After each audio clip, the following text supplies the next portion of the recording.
పారైపోతుంది, cancerous అవుతుందని. So నేను పెట్టుకుంది ఏంటంటే మనకి చాలా ఈ అభివృద్ధితో పాటు మనకు కావాల్సింది ఖచ్చితంగా పర్యావరణ పరిరక్షణ కావాల్సిందే మనకి. దాంట్లో నేను ఎక్కడ కాంప్రమైజ్ అవ్వట్లేదు. దాన్ని ఎక్కడా కూడా నేను మిమ్మల్ని వంచాలని కూడా నేను ప్రయత్నం చేయట్లా.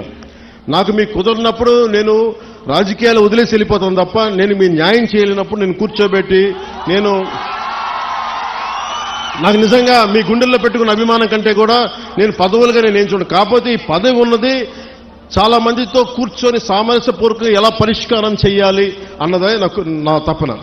సో నేనేం చెప్పానంటే ముఖ్యంగా నేను చెప్పింది ఏంటంటే అసలు ఎంత పొల్యూషన్ జరుగుతుంది ఆ ఆడిట్ని ఒకసారి చేయమని చెప్పాం.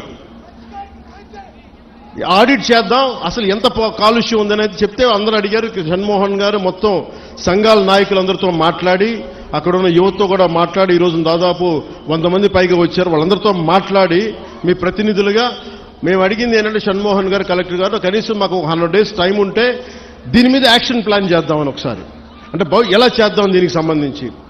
ఎందుకంటే మీరు బోట్లు దెబ్బతినకూడదు, మీకు మత్స్య